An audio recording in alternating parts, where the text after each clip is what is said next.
Здравейте, приятели! В днешното видео ще ви покажа как се включва и вдига под напрежение МВ Siemens DESIRO Classic. В случая е МВ 30025-026 в гара Лакатник и след това обслужването на пътнически влак от Лакатник за София. Нека първо да се качим в мотрисата. Оглеждаме се внимателно, пресичаме. След това от всяка лява страна на мотрисата има патрон за включване на акумулаторната батерия.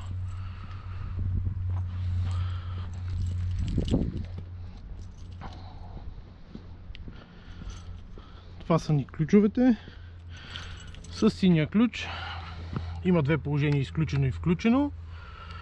Вдигаме капачето и даваме на положение включено. Вратата се отваря и се качваме в мотрисата. Започваме от задната кабина първо.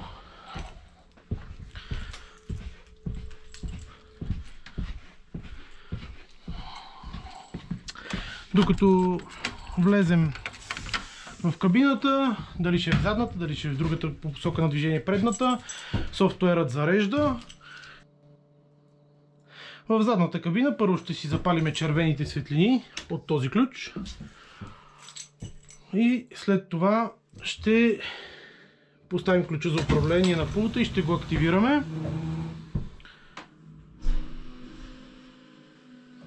След това трябва да потвърдим конфигурация от дисплея. Даваме потвърди, трябва да стане в хиксче.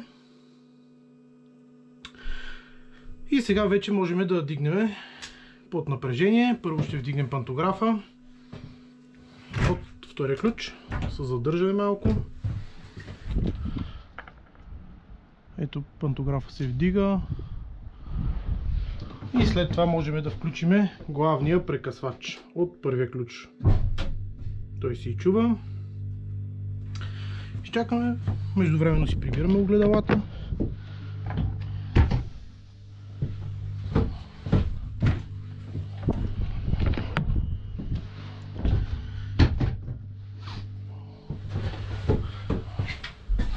Изключваме ключа за управление и отиваме в челната кабина по посока на движението.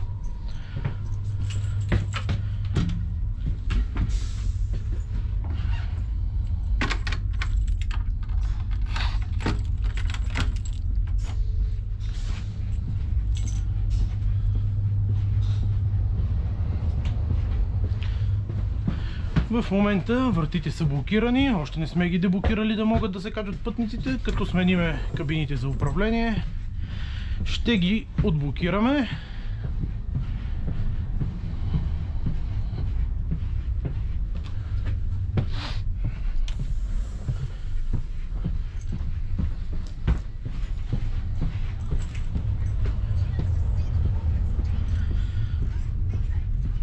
Сега ще отключим кабината по посока на движение.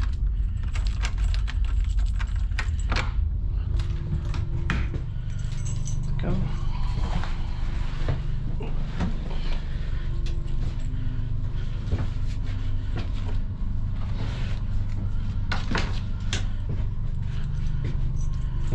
Сега активираме отново този пулт, от който ще работим. Задаваме номер на влак 20214. Потвърждаваме го и тук горе излиза номера на влака. Връщаме се. Задаваме дестинацията. Лакатник, София. Включваме сигналните светлини. Настройваме си радиостанцията.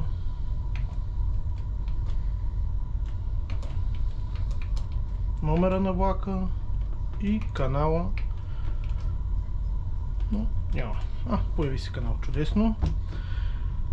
От превключване включваме си темпомата. Темпомата е автоматичния контрол на скоростта. С този ключ се избира тази червена стрелка нагоре, надолу, следователно се задава скоростта. И сега вече сме готови да отблокираме вратите, да се качват пътниците.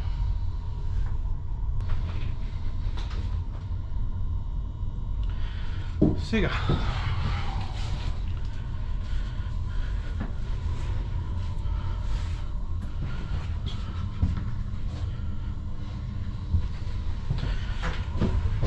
избираме си посока на движение напред и сега можем да си направим една съкратена проба.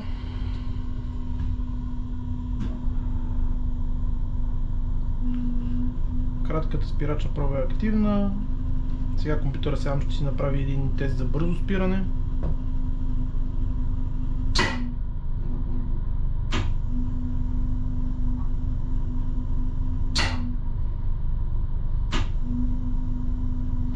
И сега я стопираме спирачната проба, за да бъде завършена успешно.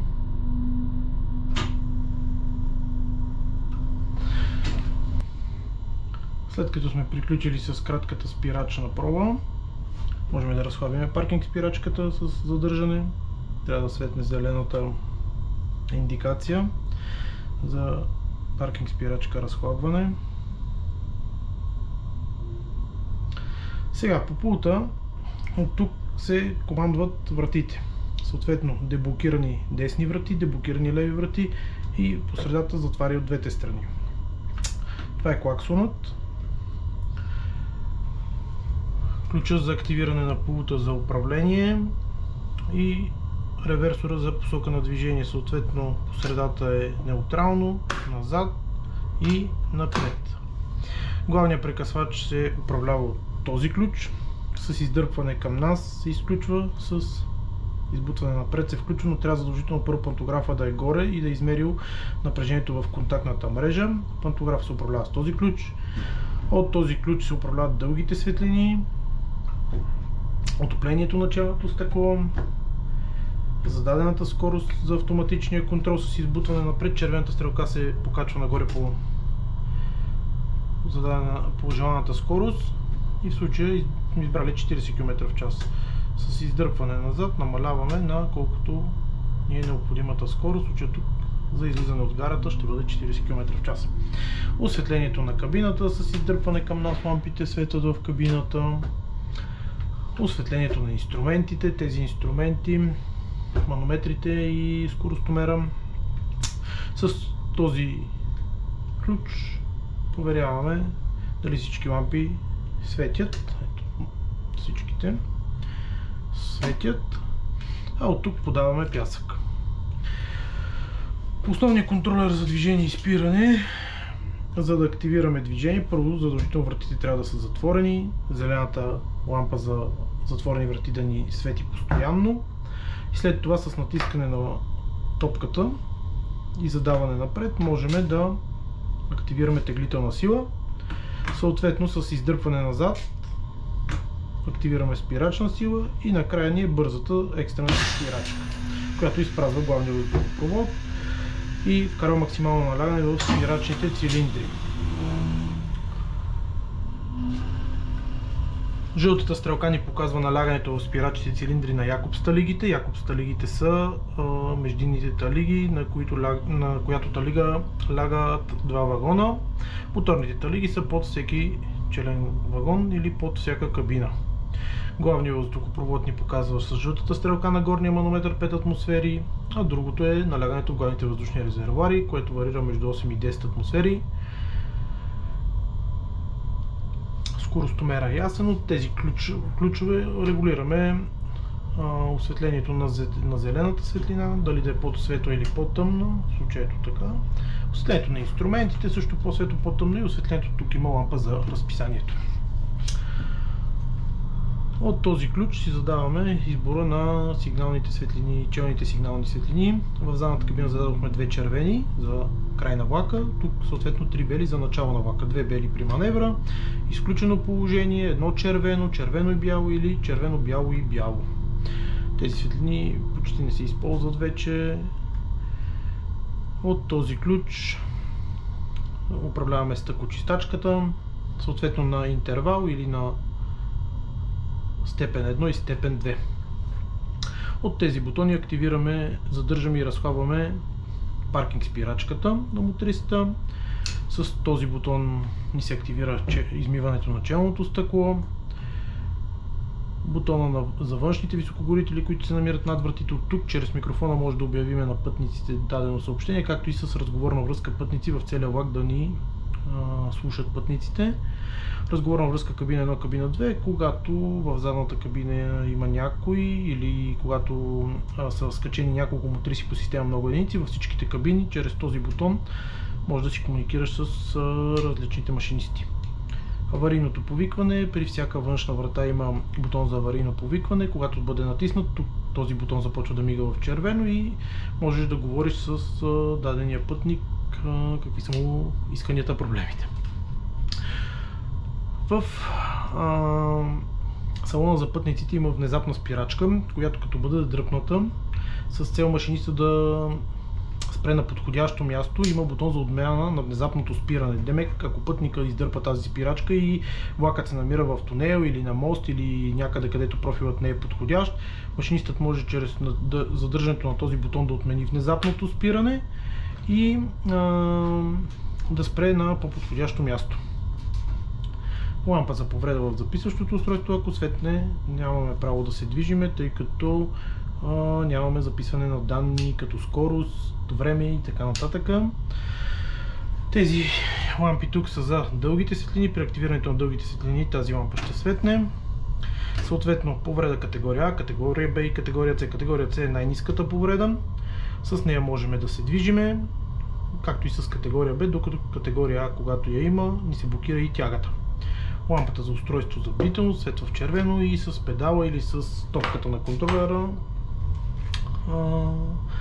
реагираме и това контролира дали машиниста е буден и в кондиция да изпълнява задачите си. Внезапната спирачка на пътниците ще светне на този индикатор, ако бъде дръпнат, и чрез бутона, който казах от тук, може да бъде отменена.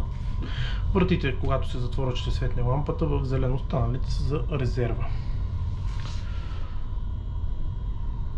Общо взето това е най-важното. Забравихме да кажем, че това е авариен кран машинист за обслужване на влака. Той не се използва при нормална експлоатация.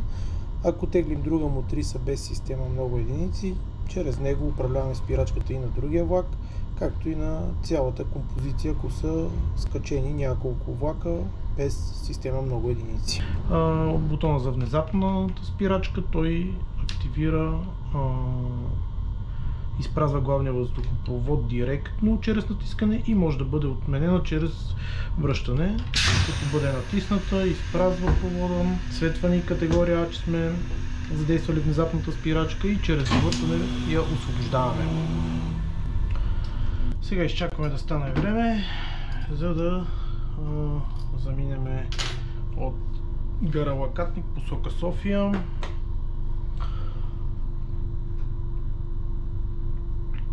В това видео ще коментираме попътно сигналите, които ни се подават от различни светофори, сигнали за намаление на скоростта и така нататък.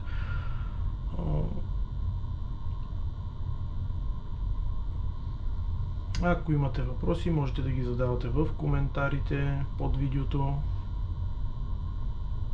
И ако ви харесват подобен тип видеа, оставете палец нагоре, абонирайте се и пишете коментари. Докато чакаме да стане време, можем да кажем за разписанието на влака. В случая това от лявата страна са километрите между различните гари и спирки, скоростта на движение 70 км в час, след това имаме от Курило към Комарица 100, Комарица и Ленци 105 и накрая 60. Разстоянието между във време, в минути, разстоянието между спирките и гарите, демек от Лакатник до Балкан 5 минути, Балкан Бов, това са обходите така наречени, и 13:20 ни е заминаването от Лакатник, 13:25 спирането на Балкан и така нататък. С това по средата е престоя на дадената гара или спирка. В случая на спирките всичките са с по половин минута престой, а гарите с по една минута.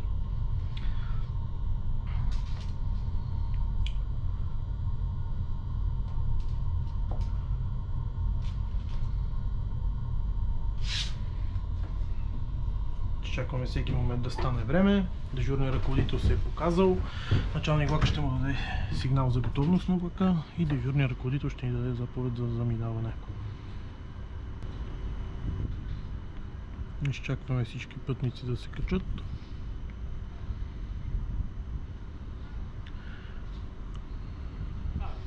Ето сега началник влака даде сигнал за готовност, дежурният ръководител ни дава заповед за заминаване. Блокираме вратите от тук. Изчакваме да светне лампата постоянно зелено за затворени врати. И сега вече имаме тяга с натискане на топката. Задаваме тяга. Или теглителна сила.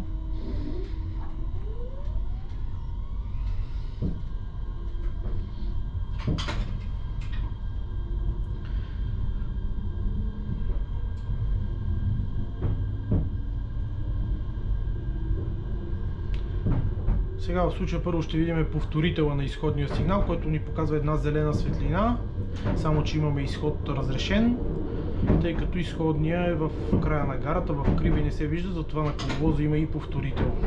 Това е от приземен тип, тъй като има габарит между двата пътя и не е на главен коловоз. На главен коловоз всичките сигнали трябва да бъдат от мачтов тип, демек високи.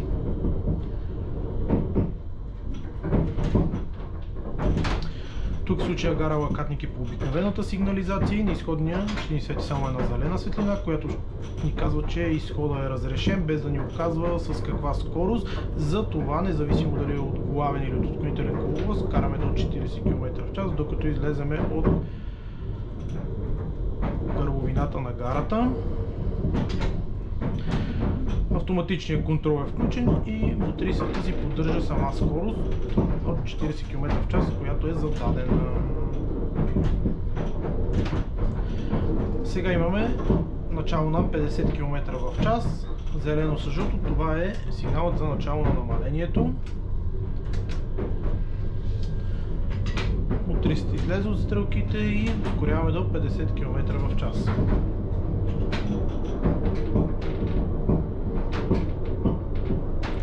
Тук може да забележите как автоматичният контрол само си поддържа скорост от 0 нагоре към 100% е в теглителен режим или зададената теглителна сила, а от 0 към минус 100 е зададената спирачна сила.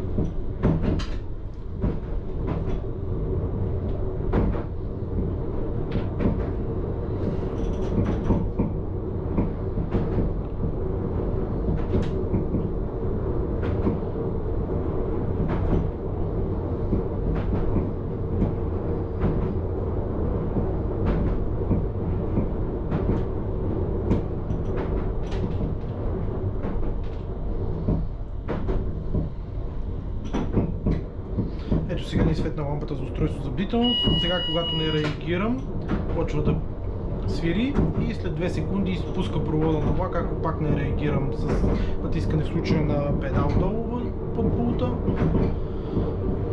И ако не реагираш и тогава, докато свири, след 2 секунди влака започва да спира.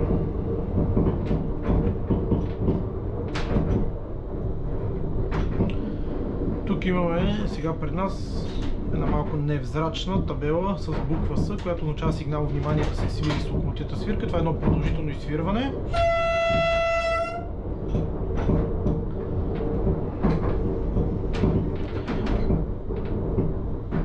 На тези мотриси педалът за свирката или бутонът крачния е под пулта, докато този клаксон е по-тихичък.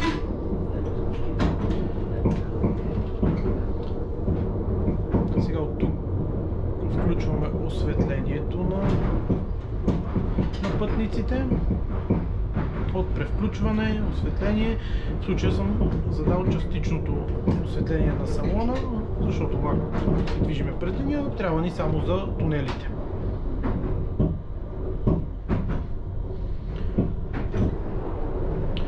Тази схема ни показва разположението на мотрисата, 3-вагонна мотриса. В случая сме от кабина 2 или вагон плюс 200. Той е активен в синьо.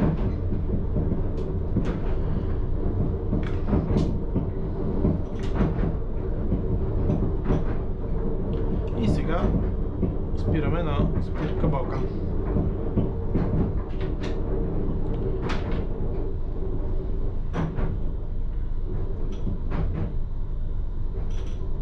С издърпване на контролера за спирането назад или към нас се активира спирачна сила и винаги се гледа комфорта на пътниците.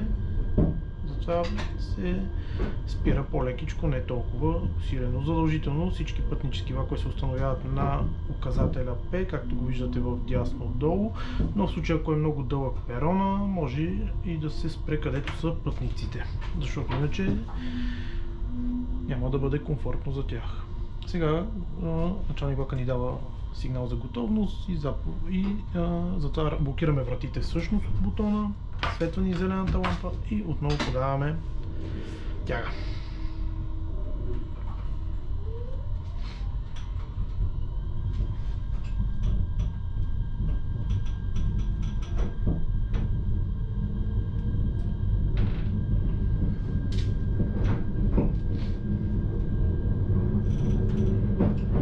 Сигнал, внимание, както казах, е едно продължително изсвирване, дълго. Като цяло той се подава пред дълги криви, мостове, тунели, прелези, предпрелезни светофори, предпрелезния указател, както по-натам ще видим,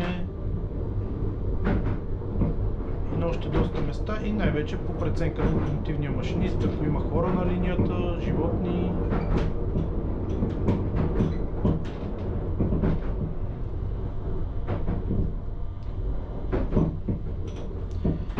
Хубавото е, когато има автоматичен контрол или темпомат, че машиниста се съсредоточава повече в следенето на пътя, железния път, на контактната мрежа, не толкова в скоростта, защото влакът сам си я поддържа.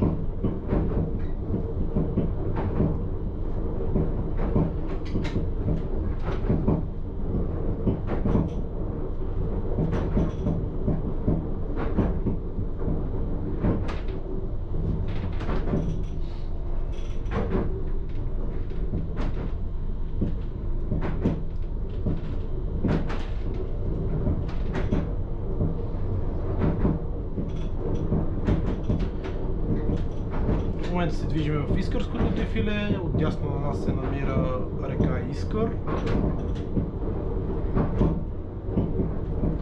В принцип това е един от най-красивите участъци, железопътни участъци в България. Особено през пролета и есента е много живописно, когато се раззеленява или когато падат листата.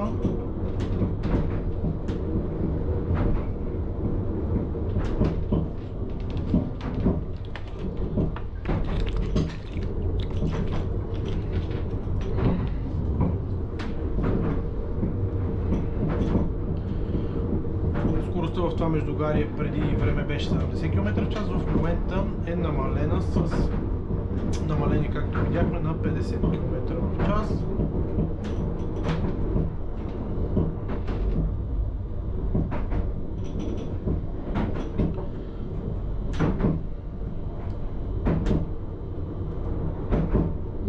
Сега отиваме на скалата за напрежение ток. Тук ни показва напрежението в контактната мрежа, а тук тока, който мотрисата използва в момента, който дърпа от пантографа. Наближаваме сигнал за неутрална ставка, той се поставя на 300 метра преди неутралната ставка и задължава машиниста да подготви пантографите за сваляне.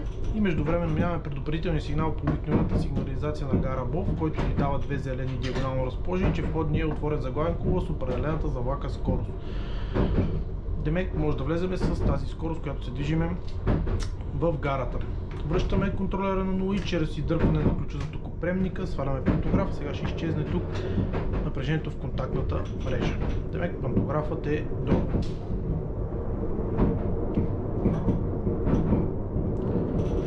Тук ключовете Законите за главния прекъсвач и за пантографа действат малко по-бавно, затова трябва да се задържа около 1 секунда във всяко положение.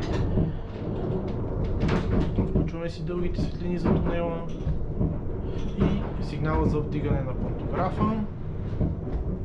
Изчакваме малко, тъй като пантографа ни е отзад. Задържаме ключа напред.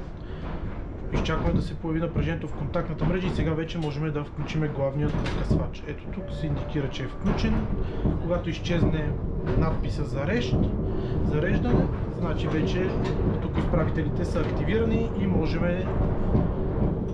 да зададем теглителна сила или спирачна сила. В случая задаваме теглителна сила. Входния ни показва, че едно зелено и две жълти отдолу, което е вход на главен коловоз с определената за влака скорост. Изходният светофор е затворен. Горната светлина ни разрешава влизането в гарата, долната ни показва състоянието на изходния светофор, а тук имаме междувременно и предсигнал за намаление 40 км в час, който се поставя по принцип на предсигнално спирачно разстояние от началото на намалението. Тук за този участък е около 1000 метра. Преди предсигнала има по принцип и бяла табела с черен надпис, който е указател, той пък се поставя на 200 метра преди предсигнала.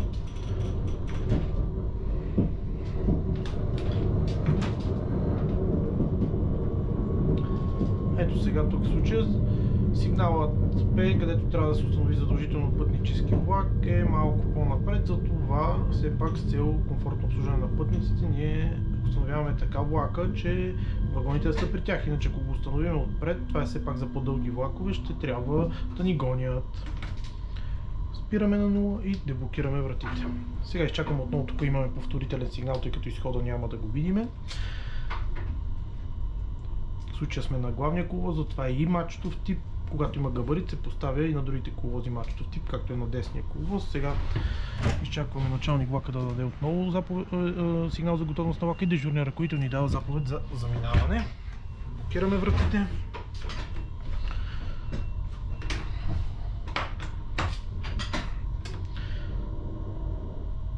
Сега си задаваме скорост 70 км в час, но имаме намалени 40 км в час в изходните стрелки.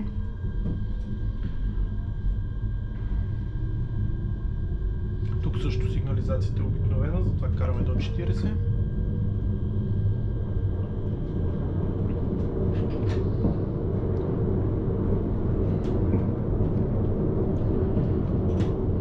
Ето ни го изходния сигнал, изход разрешен.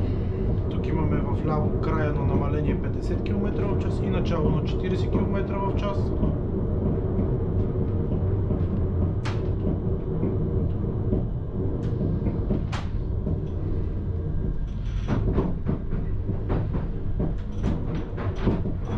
Това ни е края на намаление 40 км в час.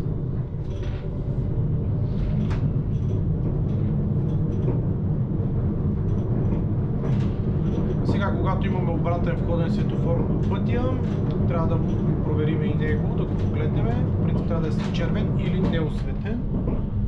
В случая е червен, демек обратният сигнал или обратният входен светофор е нормален. Когато е отворен или свети с поканителен сигнал или предупредителен сигнал, обратния, сега към който ще минем е отворен, си има процедура за връщане на влака, за установяване на входния или за връщане в гарата. Няма да изпадам сега в подробности за това.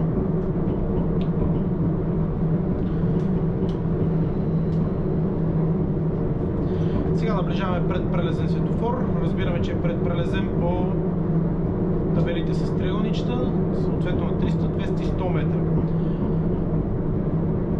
При наближаването на предпрелезния светофор трябва отново да подадем сигнал внимание. Когато мига с бяла светлина, означава, че прелезът работи и е забранено преминаването на пътни превозни средства през него. Ето сега поглеждаме обратния предупредителен, две жълти нормален. Ако не свети или свети с постоянна бяла светлина, това ни задължава многократно да подаваме сигнал внимание при приближаване към прелеза и да го преминем със скорост до 15 км в час.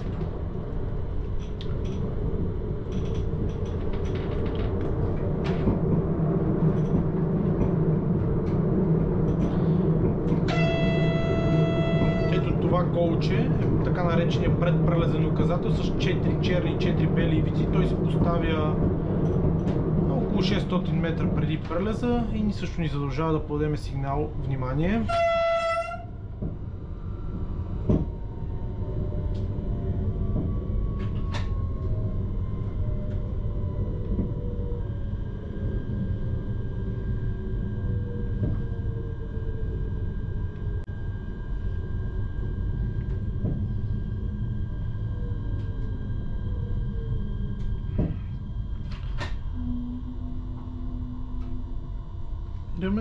Спираме и деблокираме вратите. Изчакваме сега началник влака да ни даде сигнал за готовност. С дигнат свит флаг ни го подава този сигнал, ето както в случая, ако се вижда. Затваряме вратите, блокираме ги. Светва зелената лампа за вратите и продължаваме.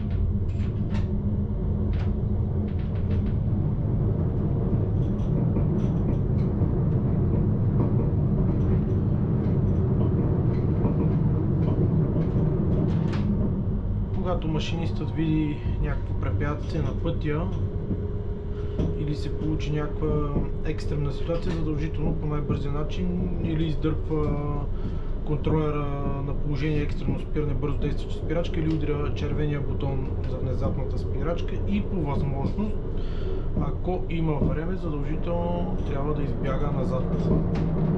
Вратата на кабината е с дръжка, която когато се натисне, отключва патрона и директно може да излезне.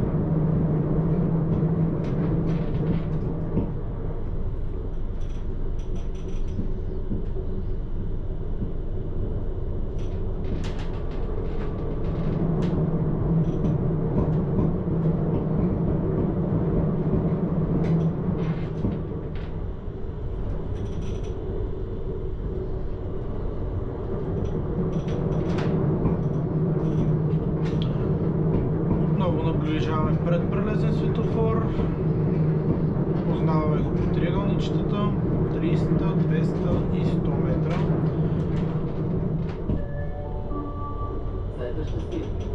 И подаваме сигнал внимание. Табела за спирка желен. Като цяло преди всички спирки се поставя такава табела с името на спирката и тя се поставя също на предсигнално спирачно разстояние от спирката,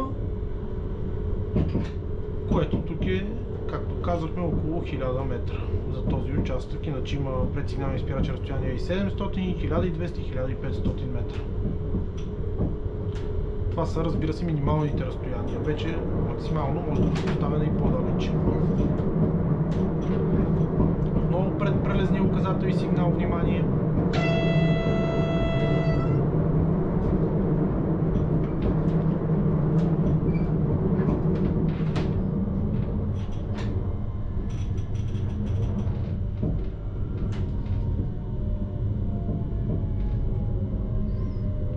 Горе-долу сме на около 60% спирачна сила.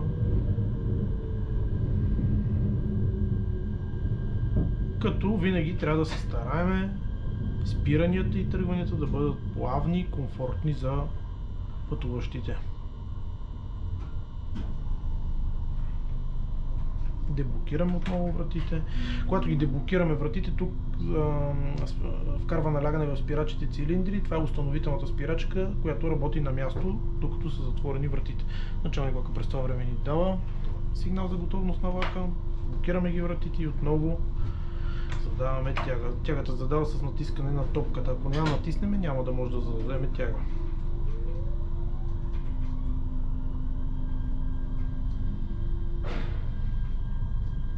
можем да опитаме сега да направим една проба на радиовръзката с диспетчера. Влаковия диспетчер чува ли? Няма да стане.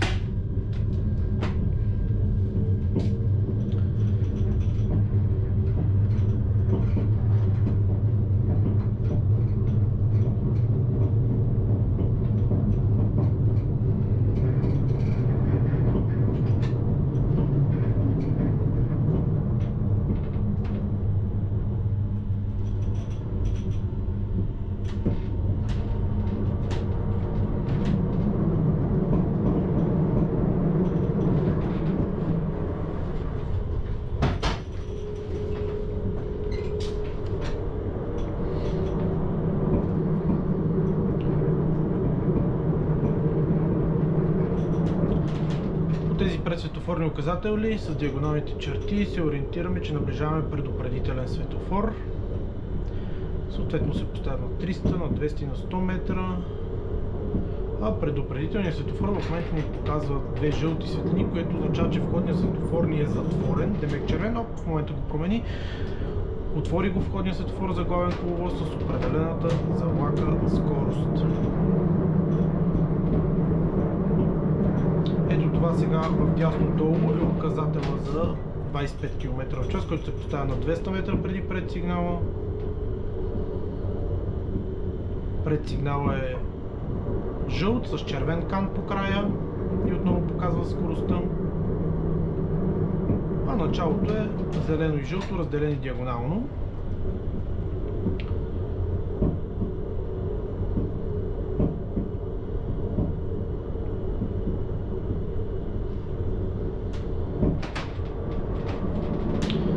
Сега входният светофор отново ни е отворен за главен коловоз с определената за влака скорост, изходният светофор е затворен, но сега ние почваме да намаляваме скоростта за 25 км в час, тъй като имаме намаление в гарата.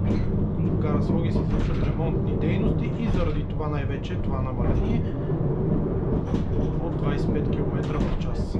Подаваме и входен сигнал съответно.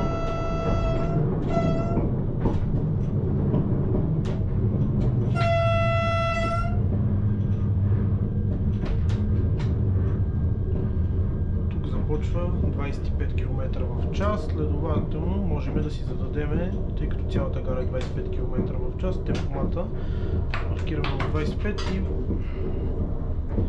активираме. Ето сега, в случая не съм задал тягата правилно, защото не изчаках достатъчно време на топката, като минем отново през нулата и натискаме, сега вече ще си поддържа 25 км в час.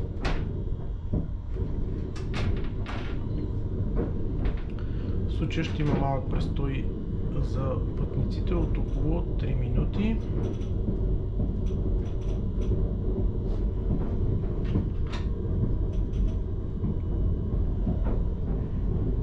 Сега ще ги уведомим.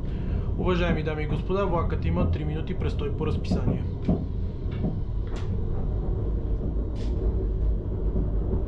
Ето сега тук пресичат неправилно пред влака.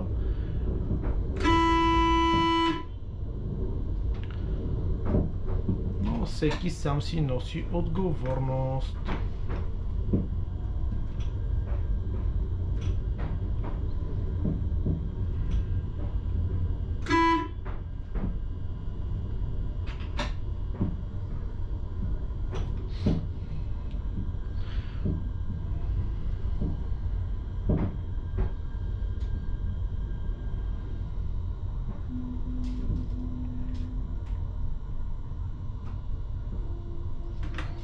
Сега в случай деблокираме от двете страни вратите, тъй като има и на двата перона хора.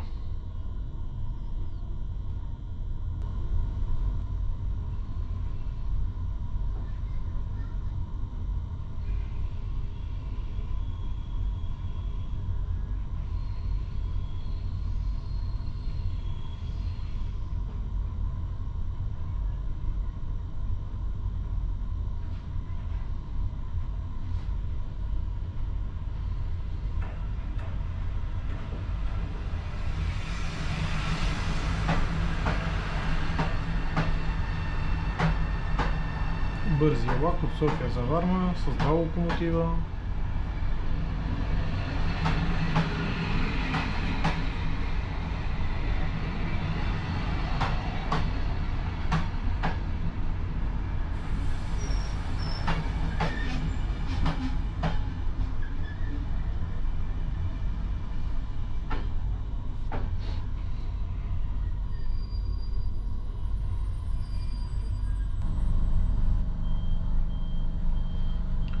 Ето сега имаме изход отново с повторителен сигнал, тъй като изходния е в крива и не се вижда. И сега първо ще замине бързия влак за Варна и след това дежурният ръководител ще ни изпрати и нас. Между другото, правилото за мачтовите тип сигнали е само за изходните сигнали, не знам дали го казах преди това. Повторителите от главните коловози също може да бъдат приземни. Условието е само изходните, основните сигнали, така наречени, да бъдат от мачтов тип.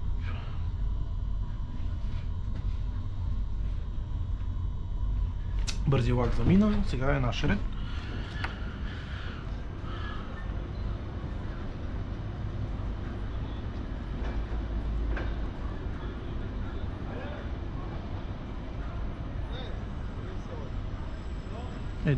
Ето сега дежурният ръководител ни дава заповед за заминаване.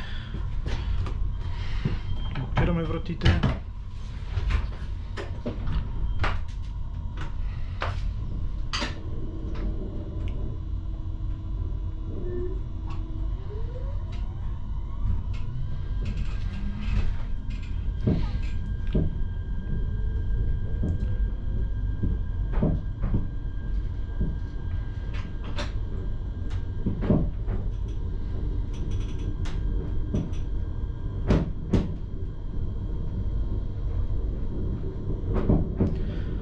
Ако имате някои въпроси относно сигналите, задавайте ги в коментарите. Ще се постарая да отговоря на всички, тъй като ако нещо не разбирате, ще го преведем на по-достъпен език.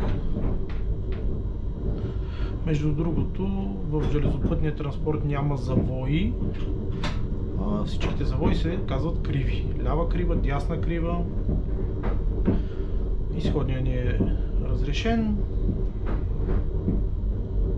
По обикновената сигнализация само две светлини, червена и зелена.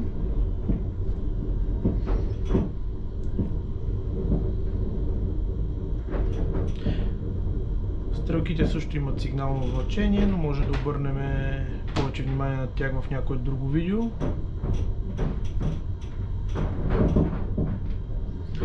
А отляво на нас зелена табела с бял кант по края е края на намаление 25 км в час.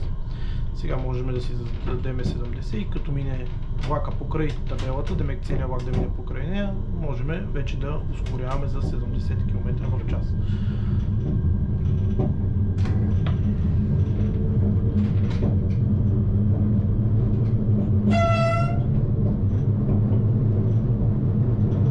Не знам колко се вижда в тунел, тъй като светлините са слабички на тези мотриси. На живо се вижда малко по-добре, отколкото на камера, най-вероятно. Отново вратния входен поглеждаме, нормален червен.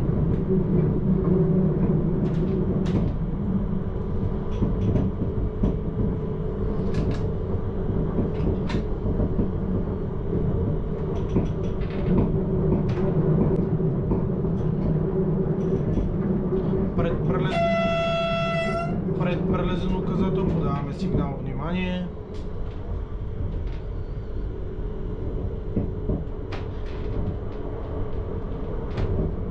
Обратните табели за предсигнала за намалението и указателя с CV нямат сигнално значение. Както се вижда ето тук сега в ляво от нас.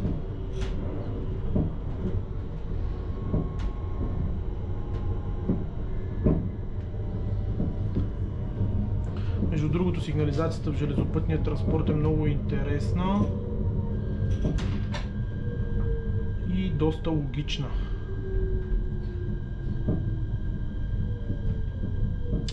Можем да направим и специално видео, в което обясняваме дадени сигнали, дали ще са светофори, дали нещо друго, за да стане по-ясно на тези, които за първи път ще се сблъскат с железопътния транспорт, или на тези, които им е интересно и не знаят. Сега след малко ще преминем и покрай обратния предупредителен, който също трябва да го погледнем.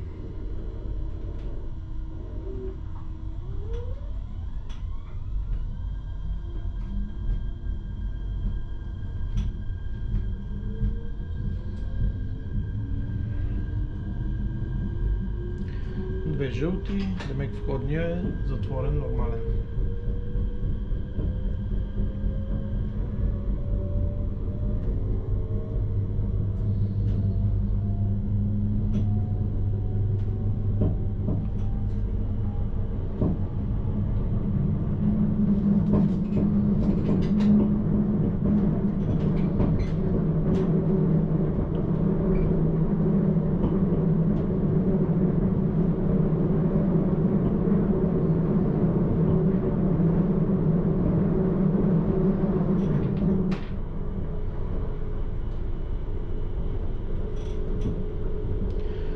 Тук в дефилето, в искърското дефиле, има доста прелези, доста криви, големи, доста тунели и е много интересно, особено от тази гледна точка на машиниста. Вижда се доста повече, отколкото при пътниците. Отново подаваме сигнал внимание.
Табелата за спирка Томпсън.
Когато се деблокират вратите, на самите врати зеленият индикатор светва и това означава, че могат да бъдат отворени с натискането на бутона от пътника. Не знам колко се вижда на камерата в огледалото назад. Блокираме вратите.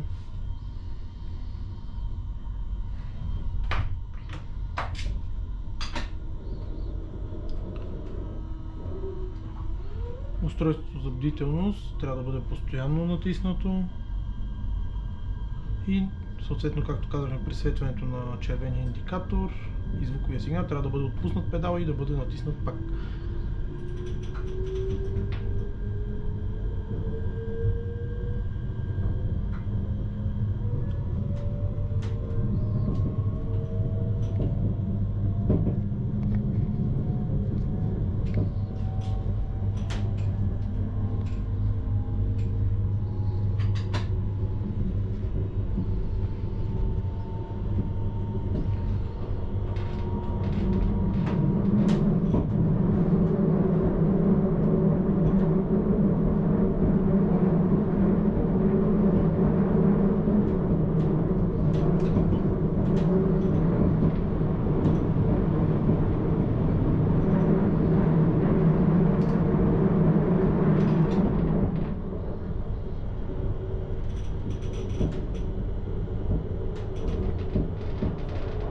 Отново следва неутрална ставка, избираме си дисплея, на който ни се показва високото напрежение в контактната мрежа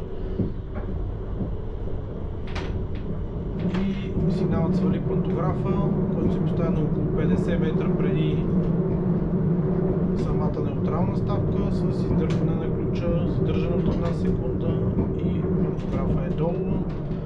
А сега вече наближаваме предупредителен светофор по скоростната сигнализация. Две светлини, жълта и зелена, в случая свети на зелена светлина, която означава, че входният светофор е отворен с определената за влака скорост. По скоростната сигнализация се съобщават единствено скорости. Няма главен, няма отклонителен коловоз. Сигнала за вдигане на пантографа. Пантографа ни е от задната страна на мотриста. Изчакваме малко време да минем покрай него, задържаме ключа 1 секунда напред за пантографа и изчакваме да се вдигне, да измери напрежението и след това ще ни разреши да включим главния прекъсвач. Иначе преди това, колкото и да опитваме, няма да стане включването на главния прекъсвач. Изчакваме лампата за зареждане да изгасне и отново имаме тяга или спирачка. Входният светофор ни свети една жълта светлина, което ни означава вход разрешен с определената за влака скорост, с спиране в гарата и изходният светофор ни е затворен. Демек може да си влеземе с 70 км в час в случая.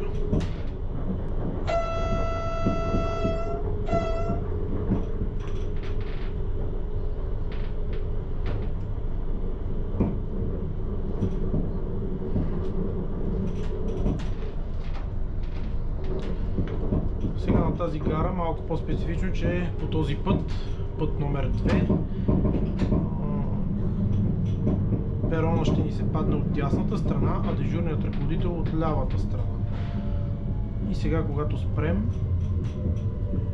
ще отворим вратите само от дясната страна. И когато повторителът ни светне с зелена светлина, че изходният светофор ни е отворен, ще деблокираме и тези от лявата страна, за да може началник влака да даде сигнал за готовност на дежурния ръководител движение.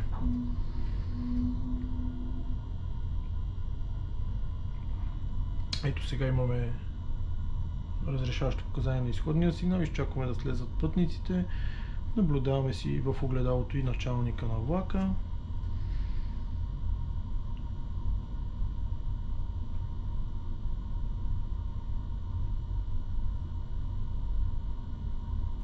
Ето сега му деблокираме вратите от лявата страна. Ето дежурния ръководител движение дава заповед за заминаване. Блокираме вратите и се надявам да не съм разместил камерата.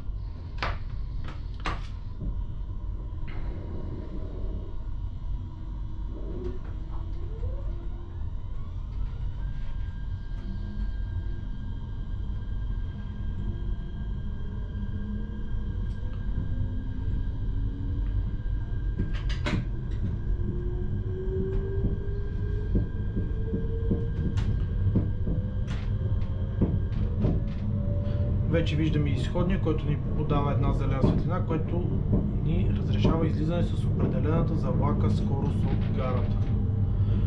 Ако този светофор е в участък с автоблокировка с проходни светофори, този светофор ще ни е предупредителен и за следващия. В случая нямаме проходни сигнали, затова само ни казва, че изходният светофор е разрешен за излизане с определената за влака скорост. Проходни светофори останаха на много малко места в България. В момента има единствено в участъка между Елин Пелин и Белово.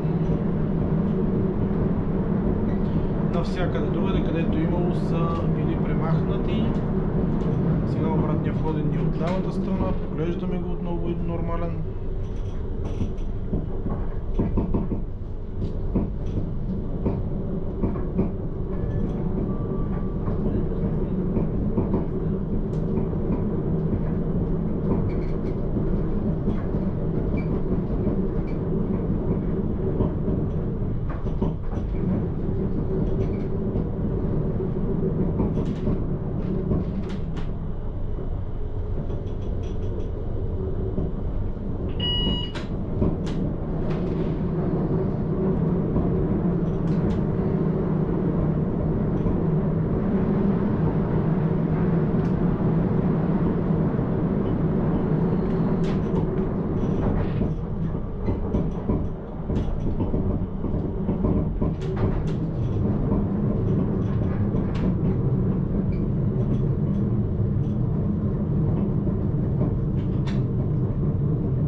машинист е една от най-хубавите в железопътния транспорт по принцип.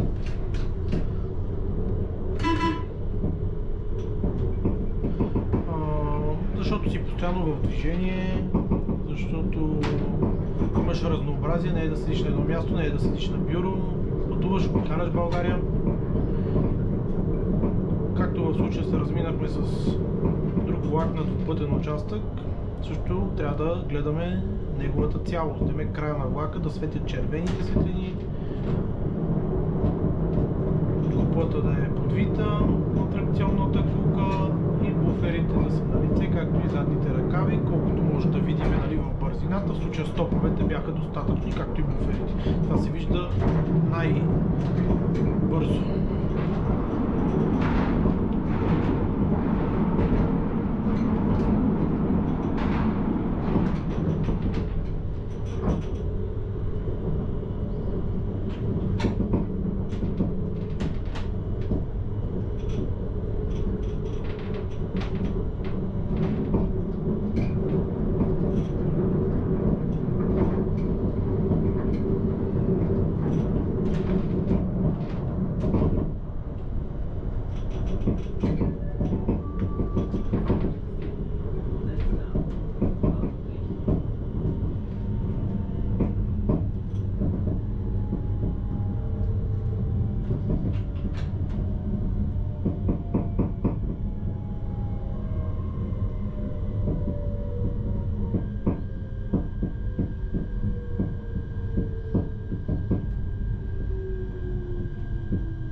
Когато деблокираме светлините чрез бутона на пулта, зелената светлина изгасва.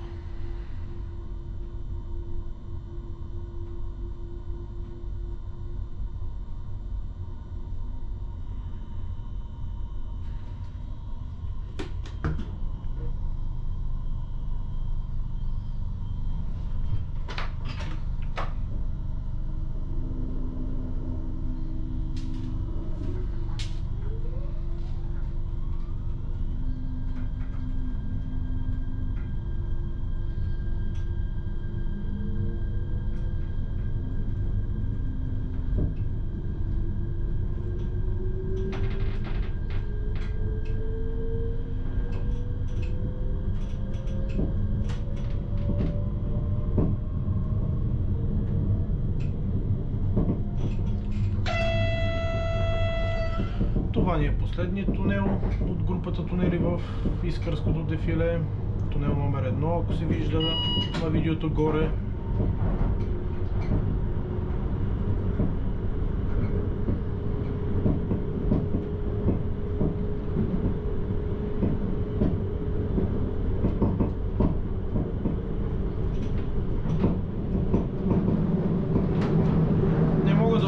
На всичко в едно видео, но ако имате въпроси, задавайте ги и ще се постарая в някое следващо видео също да ви отговоря, ако не ви отговоря като коментар в YouTube.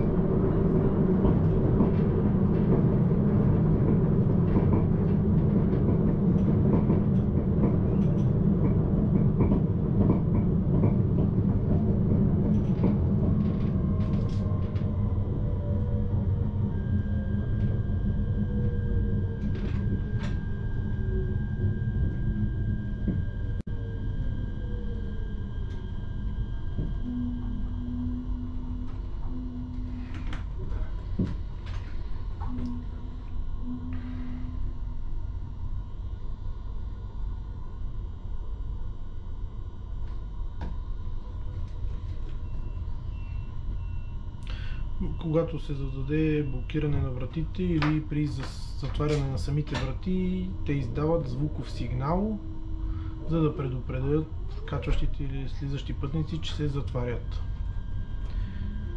Затова съветвам всички пътуващи с влак, когато чуят предупредителния сигнал за затваряне на вратите, да не предприемат действия по слизане или качване.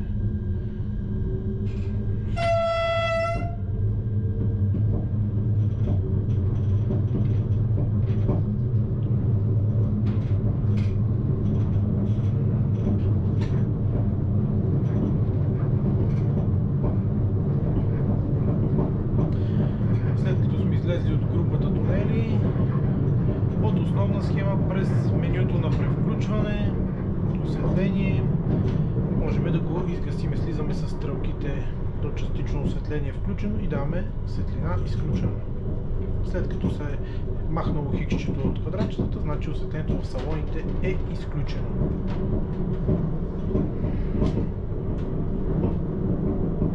Много е просто менюто за работа, много улеснено. Единственото, което не е толкова добре направено, както на Siemens локомотивите Smartron или Taurus, е, че за всяко нещо трябва да се разхождаш и с менюто. Не ти е примерно на един екран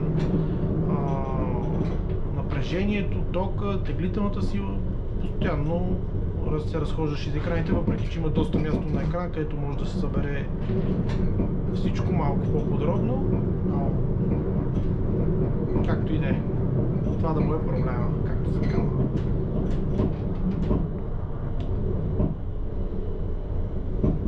Просто иска малко свикване, но менюто и софтуер е доста улеснен.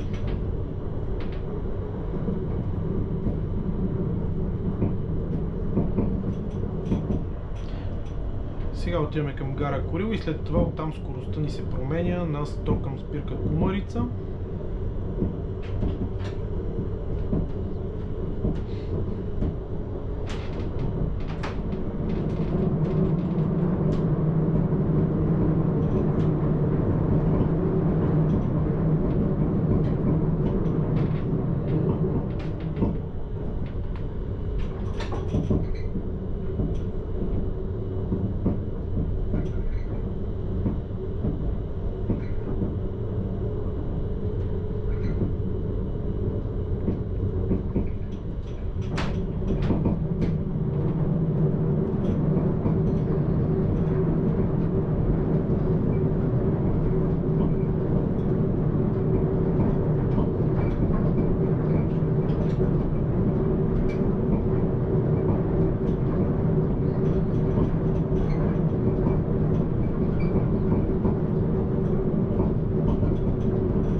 Скоростна сигнализация. Водният ни отворен с определената за лака скорост, една зелена светлина.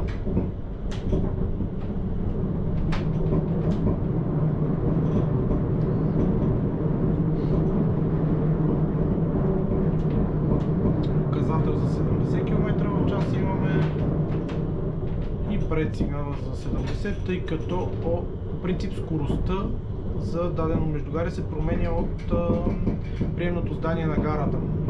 Но тъй като има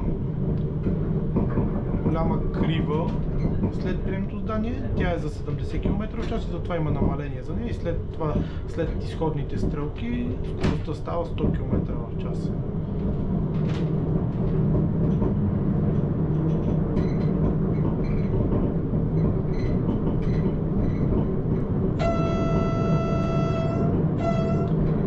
Жълто на входния, вход с определената за лака скорост със спиране, в гарата изходния светофор е затворен. Между другото, в железопътния транспорт са светофори, а не светофари. Най-вероятно от руски език е взета тази дума, иначе и светофари да се каже не е грешно.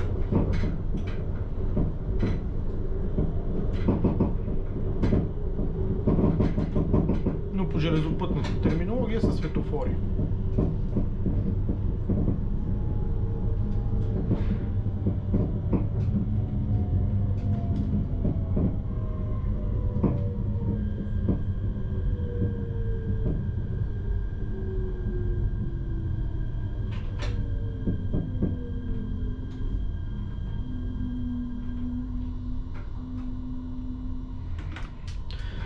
Тук имаме перон от двете страни, затова деблокираме вратите и от двете страни.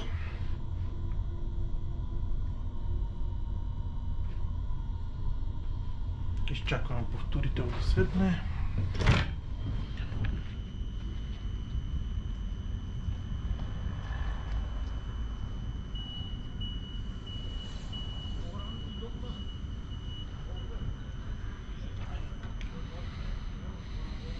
И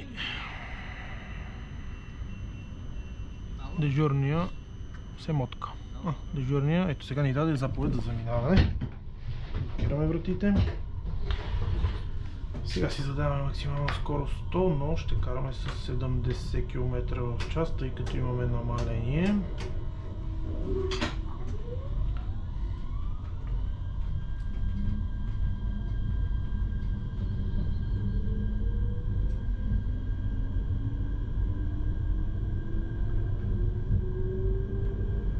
В случая, когато не познаваме гарата, трябва да се движиме с 40 км в час до изходния, за да се увериме, че той е с показание изход разрешен за определената за влака скорост. Но пътя ни позволява и по-висока скорост, стига да може да реагираме до изходния, ако е за 40, но в случая си е за изход с определената за влака скорост.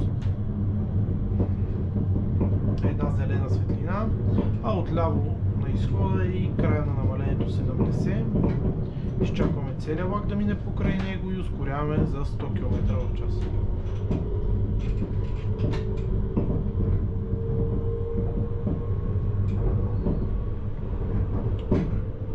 Отляво е линията, която наскоро бе възстановена от Курило за гара Световрачане.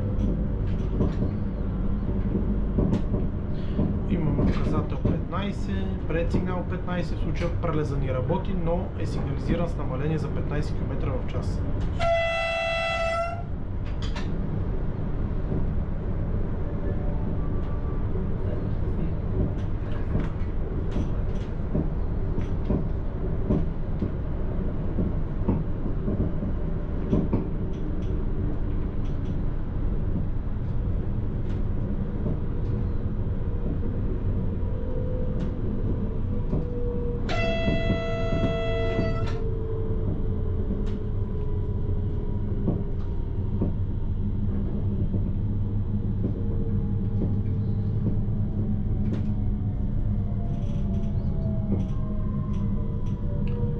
Независимо, че след това спираме веднага на спирката, първо трябва да си направим 15 км в час, да се убедим, че няма преминаващи пътни превозни средства и след това отново можем да ускоряваме.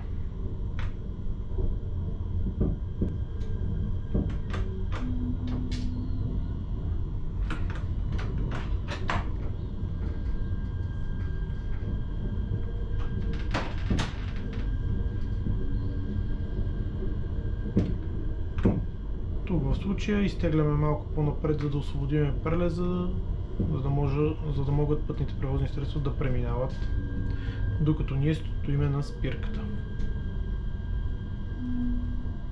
Много приятни мотриски за управление, нищо кой знае колко сложно. Сега натам скоростта ни става 105. Пред нас е зелено-жълтия сигнал с жълтите и зелени триъгълници за промяна на скоростта.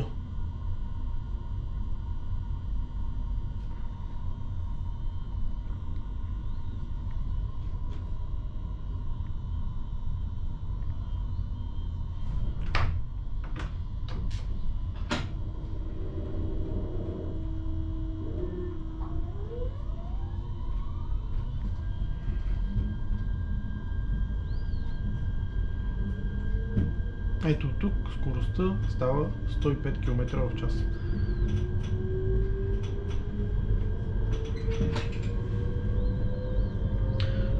В случая тук максималната скорост по този път номер 2 е 120 км в час за влаковете, но тъй като разписанието на влака ни е за пътнически влак с локомотив и вагони, той по спирачка е 76% и затова скоростта е 105 км в час. Ако беше разписание за бърз влак или за мотриса, както е в случая подвижния състав е мотриса, ще да бъде 120 км в час. Независимо, че ние сме с мотриса, трябва да спазваме максималната скорост по книжка разписание.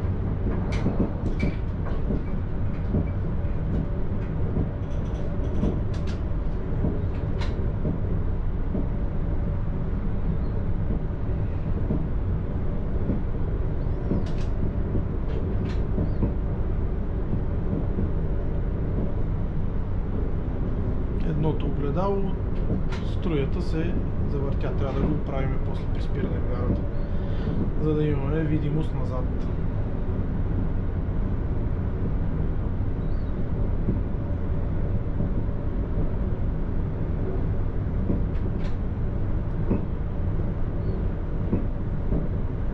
Сега, когато намаляваме, тъй като преди гарата ще има намаление, а ние ще сме свалили пантографа, при свален пантограф нямаме рекуперация, нямаме електрически спирачки, затова спираме чисто пневматично, пак с основния контролер.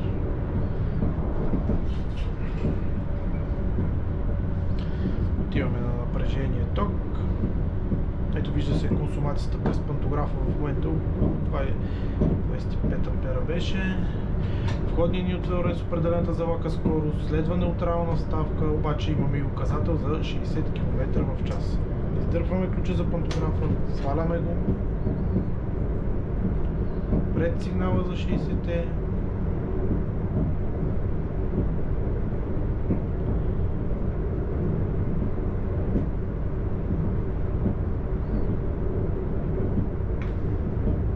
И започваме да намаляваме. Видно тук намаляваме чисто пневматично. Междувременно вдигаме пантографа.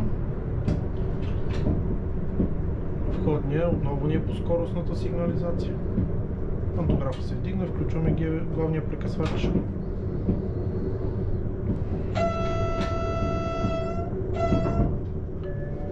И имаме начало на 60 км в час.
Ей, да видят, че ще се поздрави. Айде!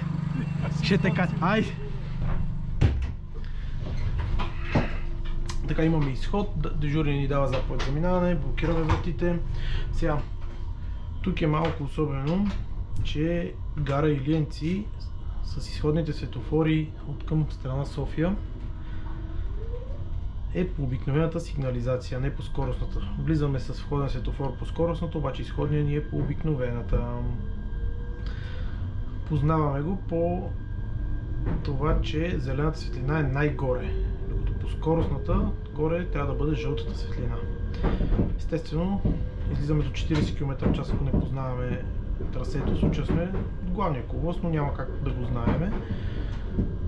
Виждаме стрелките, убеждаваме се, че са за нас и ускоряваме до 60 км в час.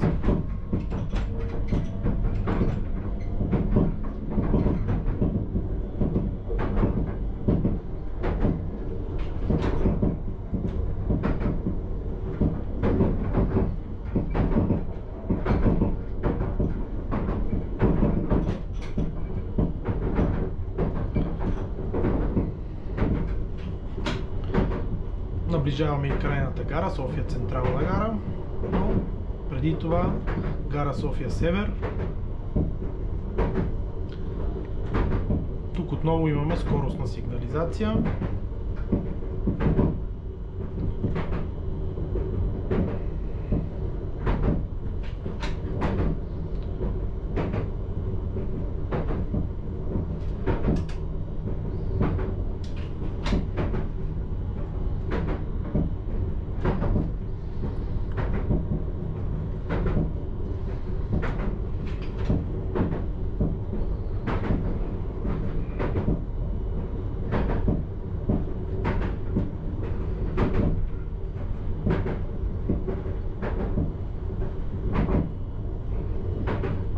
знам дали сега се вижда хубаво пътя, тъй като слънцето блести.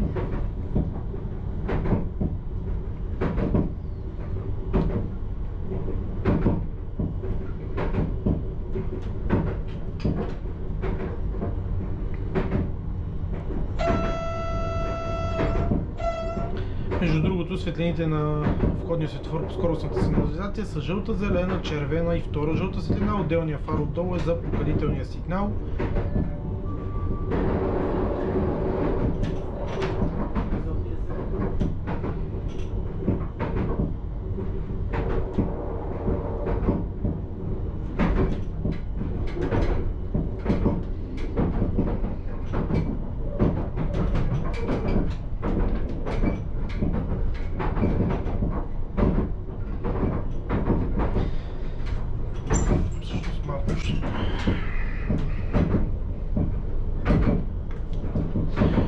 Тук от гара София Север заминаваме само по сигнал от началник влака. Дежурен ръководител не трябва да ни изпраща, не трябва и да ни посреща.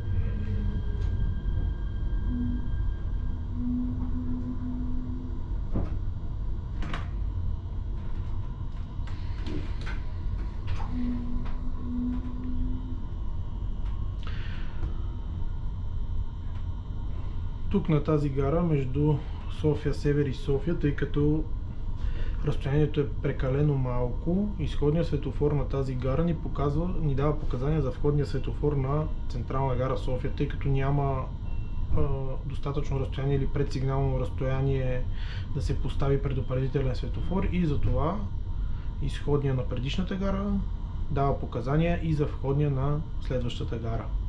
Това се нарича директна обвръзка между гарите.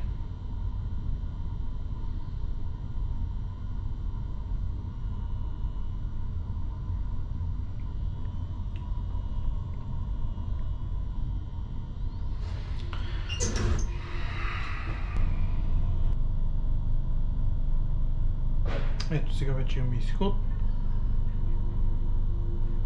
Началник влака сега ще ни даде сигнал за готовност, блокираме вратите и в случая изходният светофор мига с една жълта светлина, което означава изход с определената за влака скорост, която в случая е 60 км в час, и следващия светофор е отворен за преминаване с скорост до 40 км в час. Демек входния на София е отворен за скорост до 40 км в час.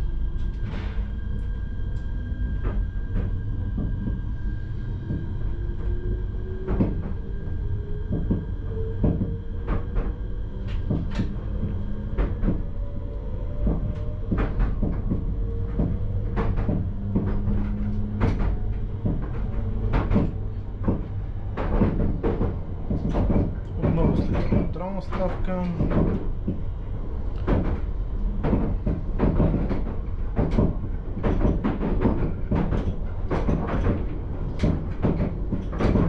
Гара София, между другото, е сигнализирана за 25 км в час. Цялата гара.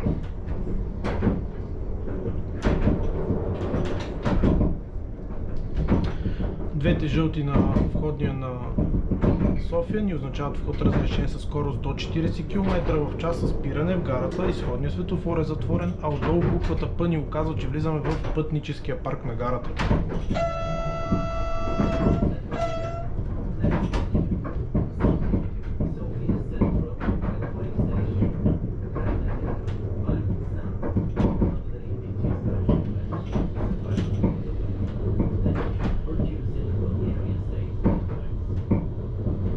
Наближава и края на днешното видео. Надявам се да ви е харесало.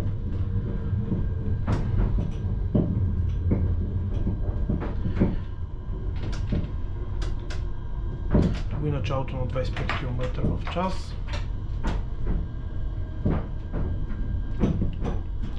Също се извършва ремонт на централна гара. Надяваме се до няколко години да има нова, по-модерна визия.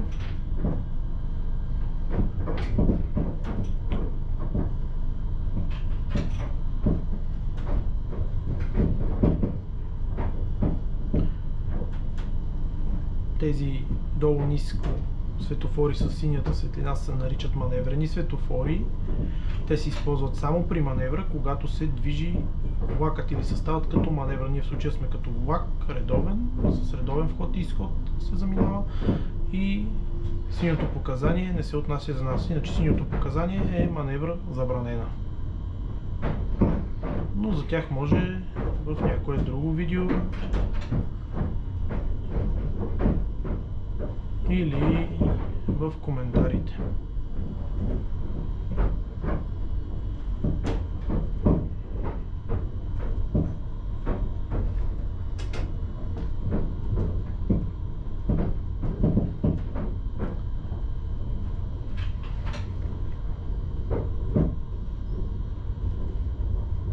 Нашата крайна дестинация, София Централна гара, за днешния влак и за днешното видео.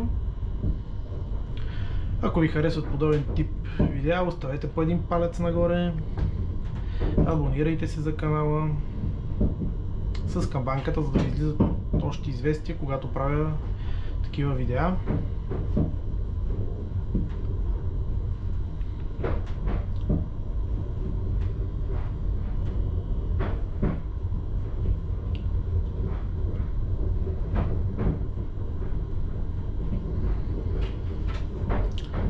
След спирането, тъй като влакът ще продължава в друга посока и друга дестинация, трябва да изключиме пулта, да задържиме паркинг спирачката, както ще видите след малко.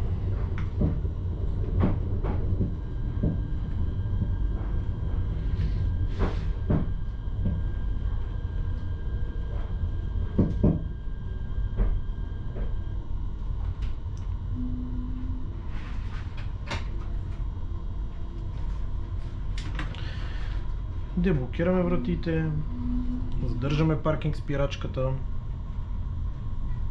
изчакваме да светне червената индикация, задаваме си, моля не се качвайте дисплей, сигнализираме с две бели, евентуално ако ще се извършва маневра, посоката на 0 и изваждаме ключа, разписанието и благодаря ви за гледането и до скоро!